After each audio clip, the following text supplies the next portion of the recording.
Assalamualaikum warahmatullahi wabarakatuh. Perkenalkan, nama saya Muhammad Abel Karazak, NPM 19104 kali 40. Di sini saya akan menjelaskan tentang sejarah hukum agraria. Sejarah garis besar sejarah hukum agraria di Indonesia dapat dibagi menjadi dua masa, yaitu masa penjajahan Belanda dan masa penjajahan sesudah kemerdekaan. Ketentuan-ketentuan di bidang agraria pada masa penjajahan Belanda sangat tidak menguntungkan bagi bangsa Indonesia. Hal ini karena ketentuan-ketentuan tersebut bersifat diskriminatif dan menindas bangsa Indonesia, terlebih dengan adanya politik tanam paksa di bidang pertanian.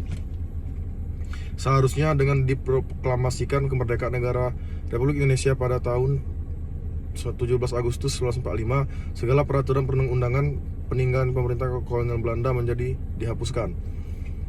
Namun berdasarkan ketentuan pasal 2 Aturan Peralihan Undang-Undang Dasar 1945, segala badan negara dan peraturan yang ada termasuk peraturan di bidang hukum agraria masih langsung berlaku selama belum diadakan yang baru menurut Undang-Undang 1945. Karena sifatnya yang diskriminatif tersebut, maka pada tahun 1948 pemerintah memulai upaya untuk menyusun dasar-dasar hukum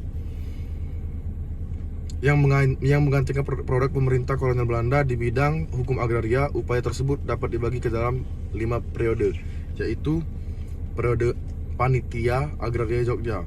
Pada tahun 1948, ibu kota negara berada di Jogja. Berdasarkan penetapan Presiden Republik Indonesia tanggal 21 Mei 1948 nomor 16, ditentukanlah Panitia Agraria Jogja.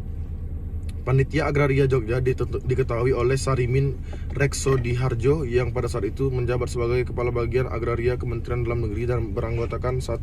Pejabat-pejabat dari berbagai kementerian dan jawatan, 2. Anggota-anggota Badan Pekerja KNIP yang mewakili organisasi tani dan daerah, ahli-ahli hukum adat dan wakil dari Serikat Buruh Perkebunan. Hasil kerja dari Panitia Agraria Jogja adalah beberapa usulan sebagai berikut: dilepaskannya asas domain dan pengakuan hak ulayat, diadakannya peraturan yang memungkinkan adanya hak perseorangan yang kuat hak milik, diadakannya penyelidikan mengenai peraturan-peraturan di negara lain untuk menentukan apakah orang asing dapat mempunyai hak milik atas tanah, diadakannya penetapan luas minimum tanah bagi petani kecil agar memperoleh hidup yang patut. Untuk wilayah Jawa diusulkan 2 hektar.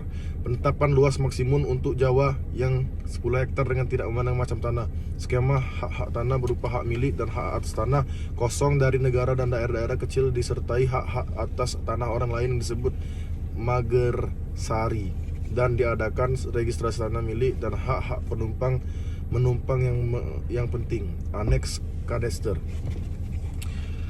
Periode Panitia Agraria Jakarta. Pada tahun 1951, seiring dengan peralihan bentuk pemerintahan dari Republik Indonesia Serikat menjadi Negara Kesatuan Republik Indonesia, ibu kota negara dipindahkan ke Jakarta berdasarkan keputusan Presiden Republik Indonesia tanggal 19 Maret 1951 nomor 36/1951. Pejabat-pejabat dari berbagai kementerian dan jawatan dan wakil-wakil organisasi tani.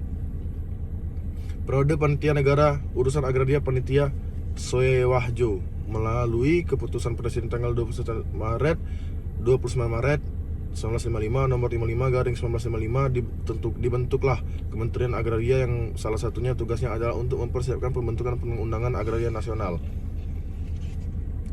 Periode Rancangan Soenarjo, dengan beberapa perubahan rancangan Panitia Negara Agraria Urusan Agraria diajukan oleh Menteri Agraria Soenarjo kepada Dewan Menteri pada tanggal 14 Maret 1958 dan disetujui oleh Dewan Menteri pada tanggal 1 April 1958. Periode Rancangan Sadjarwo. Karena rancangan Soenarjo disusun dengan dasar Undang-Undang Dasar sementara, maka rancangan tersebut ditarik dengan Surat Pejabat Presiden 23 Mei 1960 nomor 1532/HK/1960. Kemudian diajukan rancangan Undang-Undang Pokok Agraria yang telah disesuaikan dengan Undang-Undang 1945 dan Manifesto Politik Republik Indonesia. Rancangan tersebut diajukan oleh Menteri Agraria Sadjarwo. Baik, mungkin itu yang dapat saya sampaikan. Lebih dan kurangnya saya mohon ampun. Kepada Allah saya mohon ampun. Wabillahi taufiq wal hidayah. Wassalamualaikum warahmatullahi wabarakatuh.